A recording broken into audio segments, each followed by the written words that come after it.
नमस्कार दोस्तों हमारा एक ह्यूमन नेचर रहता है कि वह कम में ज्यादा मांगता है। अगर आप 5G स्मार्टफोन खरीदते हैं और उसके अंदर ओनली 4G का ही रिचार्ज करवाते हैं, फिर भी हमारा यह मानना होता है कि 5G स्मार्टफोन है तो 4G की स्पीड ज्यादा देखने को मिलेगी। तो दोस्तों इसके बारे में बात करने वाले हैं, क्या 5G स्मार्टफोन के अंदर 4G का ही रिचार्ज करवाते हैं तो क्या वहां पे 4G के अंदर ज्यादा स्पीड देखने को मिलेगी? अगर 5G का रिचार्ज नहीं करवाते फिर भी, तो दोस्तों आपको पता है कि 5G और 4G दोनों अलग अलग सर्विस है। 5G सर्विस के लिए 5G फ्रीक्वेंसियां, 4G के लिए 4G फ्रीक्वेंसियां, और आपके स्मार्टफोन के अंदर 5G फ्रीक्वेंसी रिसीव करने के लिए 5G मॉडेम और 4G फ्रीक्वेंसी रिसीव करने के लिए 4G LTE मॉडेम होता है, जिसकी अलग अलग कैटेगरी रहती है। यानी कि 5G मॉडेम 4G फ्रीक्वेंसी को रिसीव नहीं कर पाता और 4G मॉडेम 5G फ्रीक्वेंसी को नहीं रिसीव कर पाता। भले ही वहां पे एक ही फ्रीक्वेंसी के ऊपर 4G और 5G सर्विस क्यों ना प्रोवाइड की जा रही हो, डायनेमिक स्पेक्ट्रम शेयरिंग टेक्निक की मदद से। दोस्तों आपको पता है कि डायनेमिक स्पेक्ट्रम शेयरिंग टेक्निक की मदद से 5G और 4G सर्विस एक ही फ्रीक्वेंसी बैंड के ऊपर प्रोवाइड की जाती है, क्योंकि दोस्तों वहां पे एक ही फ्रीक्वेंसी की अलग अलग बैंडविड्थ, अलग अलग कैपेसिटी होती है 5G और 4G के अंदर।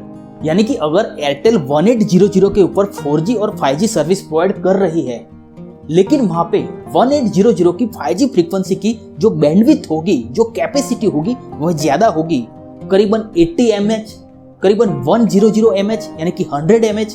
और वहां पे 4G की फ्रीक्वेंसी वही होगी फ्रीक्वेंसी, लेकिन उसकी कैपेसिटी कम होगी 20 mH, 40 mH या फिर 25 mH। यानी कि 4G के अंदर जो बैंडविड्थ होती है, उसकी जो कैपेसिटी होती है वह कम रहती है। इसी मुताबिक वहां जो 4G मॉडेम होता है वह उतनी ही कैपेसिटी वाली 4G फ्रीक्वेंसी को कैचअप कर सकता है। यानी कि एक ही फ्रीक्वेंसी के ऊपर 4G और 5G सर्विस प्रोवाइड की जा रही है, लेकिन आपका 4G मॉडेम ज्यादा कैपेसिटी, ज्यादा MH, ज्यादा बैंडविड्थ वाली MH को कैचअप नहीं कर सकता, तो वहां पे आपको ज्यादा 4G स्पीड देखने को नहीं मिलेगी, भले ही आपका स्मार्टफोन 5G स्मार्टफोन क्यों ना हो।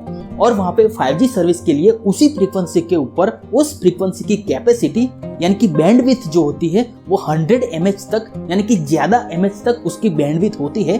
तो वहां पे एक ही फ्रीक्वेंसी के ऊपर 5G के अंदर आपको ज्यादा स्पीड देखने को मिलती है। यानी कि हमारा जो मानना है कि 5G स्मार्टफोन के अंदर 4G का रिचार्ज करवाने से 4G स्पीड ज्यादा देखने को मिलेगी, तो यह सरासर गलत है। लेकिन दोस्तों एक ऐसी कंडीशन भी है कि जहां पे आपके 5G स्मार्टफोन के अंदर अगर आप 4G का रिचार्ज करवाते हैं तो वहां पे ज्यादा 4G स्पीड देखने को मिल सकती है। और यह कंडीशन यह है कि अगर आप जिस एरिया के अंदर रहे हैं वहां पे अगर एयरटेल सर्विस दे रहा है और वहां पे एयरटेल 5G और 4G दोनों सर्विस दे रहा है और आपके एरिया के अंदर 5G कस्टमर बढ़ जाते हैं, तो वहां पे 4G के ऊपर 4G के कस्टमर कम हो जाएगा, 4G का ट्रैफिक कम हो जाएगा।